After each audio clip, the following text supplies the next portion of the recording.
Gusto mo bang mag-invest pero hindi mo alam kung saan at paano mag-uumpisa? If you want to know where and how, please tune in. Don't tune out. Videos that will make you wealthy and debt-free. Hi there, this is Ching Kitaan, also known as Mr. Ching Positive. Maraming salamat po sa pagsuporta sa channel na ito. Marami na po mga ipunaryo at mga payaman. So if you haven't really subscribed on this channel, don't fail to click subscribe. Don't forget to click the bell button. Sama na natin pati all. Pag may mga bagong videos po, everyday po kami nag-release ng 12 noon para ma-inform po kayo kaagad. Okay, pag-usapan po natin usapang investment. Ano mga friendship, investing money requires a lot of careful study of investment opportunities. Bakit po? Sa panahon po ngayon, talagang dapat mag-ingat po tayo pag nag-i-invest po tayo. Ang dami na rin natin naririnig na mga story at kwento, lalo na mga OFWs at mga retirees na nag-invest, na kumita, na lugi at na-scam. Ito lang, sabihin ko lang sa inyo, babala. Hindi porket sikat ang mga taong nagpo-promote at syempre, pagkakatiwalaan na natin agad. Kasi minsan, itong mga taong to, victim din sila. Diba? Parang may kasabihan tayo na how can a blind person lead another blind person? Kailangan po natin aralin na mabuti at kailangan malawakang research para mas maintindihan po natin kung ano po ang benefit at paano talaga natin palalaguin na safe at tama ang ating pera. So right now po, ito po ang suggestion ko, lalo na kung meron kayong mga 100,000 na, ito po yung itong investment na pwede mong paglagyan ng iyong 100,000 pesos. Number 1, rural bank time deposit. Oo, kung wala naman kayong time and energy to run a business, we can invest our money at rural bank. Yung time deposit yan, mga fixed interest rate po yan. This means talaga, pwede kayong pumili ng terms, 30 days, 60 days, 90 days, 120 days, diba? Na lock-in. At alam nyo ba, may mga rural bank po, mga 3-month lock-in period, they give as high as 5% interest per annum. 5% po. Yes. Ang ibig sabihin po yung 100,000, kikita po ng 5,000 in 1 year. Oo, depende kung ano yung term, diba, na pinag-usapan ninyo. Well, anyway, ito ng good news. Make sure lang, bago kayo mag-invest sa mga bangko ng mga rural bank, check nyo muna if they are covered by PDIC, Philippine Deposit Insurance Commission, that they will cover $500,000 just in case something happens to the bank. Covered pa rin kayo.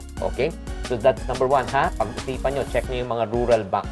Number 2 is what we call as franchising. Kung may 100,000 po kayo, nako, pasok na pasok sa mga franchise. Marami pong mga franchise, food franchise, clothing franchise, or let's say water station franchise, di ba?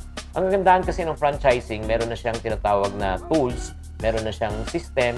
Ang gagawin mo na lang, hanap ka na ng pwesto, provided na yung training, and then ang gagawin mo lang, susundan mo lang at pwede kang kumita. So, hindi mo na kailangan mag-rebrand, hindi mo na kailangan mag-isip pa.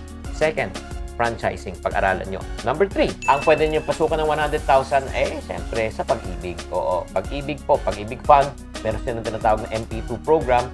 It's a saving facility that allows you to earn in a much higher interest. As a matter of fact, ang kagandahan ng performance ng mga last year, ang growth po nila ay 7% interest per annum. The reason why they can generate and give more to the members kasi hindi lang yung nakukuha nilang like for example, nagpapautang sila sa mga housing loan sa Pag-ibig Fund. At kung ano man ang kinita mismo ng gobyerno, binabalik nila sa mga nag-invest. Nagigets nyo? Kaya nga last year, ang laki po ng kanilang dividends. So, 7%. Number 4 po, yung tinatawag nating mutual funds. Ang mutual fund naman is a pool of money provided by individual investors and companies and other organizations. And then, ang kagandahan po nito, may mga financial managers na po ang nagmamanage po para sa mga mutual fund. Instead na ikaw mag-isip sa mo ilalagay yung pera. Pero yung mutual fund po, ang makukuha nyo po yan sa mga financial advisors or insurance companies. Magtanong po kayo. Mutual fund po ang tawag doon. Another type of fund that you can invest your 100,000 is what we call as UITF or tinatawag na Unit Investment Trust Fund. Ito naman ay nakukuha naman, parang rin siya sa mutual fund, nakukuha nyo naman to sa bangko. Sa bangko naman ang nag-o-offer nito. So, pwede kayong magtanong, again, mutual fund or UITF po, mutual fund sa may insurance companies, UITF sa bank manager. Okay, but before we go on to the number 6, diba? Pitutong pag-uusapan natin where you can invest your hard-earned money in 100,000. Babatiin ko lang muna si Gets Mo Tech Channel. Pa-shoutout lang. Ganon din kay Danil Tinio. At the same time, Growing Up TV from Cavite. Maraming salamat sa pagsuporta ng channel na ito. Let's go to number 6. Ang pwede mong gawin, 100,000, magnegosyo ka. For me, this is one of my best bet. Kasi sa 100,000, marami ka nang ma-start na talaga business eh. Ang kagandahan pa dito, let's say, huwag kang mag-invest agad na 100,000. Probably maghanap ka ng negosyo ng 20,000 pesos worth of investment. Just in case malugi, meron ka pang 80,000, pwede ka pag-try ulit. Pag ni-risk mo kasi yung 100,000 lahat, just in case na magkamali ka, hindi ka na makaka-recover. So, mag-isip ka ng mga business opportunities with at least 20,000. And last but not the least, another opportunity that you can get into with 100,000, nako, ito yung para sa akin, yung pasok na pasok ngayon, yung tinatawag na online selling. Look for fast-moving products na pwede mong ibenta online and using your social media platform, lalo na kung busy kayong tao. Kasi online selling is very practical sa panahon ngayon, lalo na pandemic. Ayaw ng tao lumabas. Nakikita o order, tapos ship mo lang, tapos kikita ka na.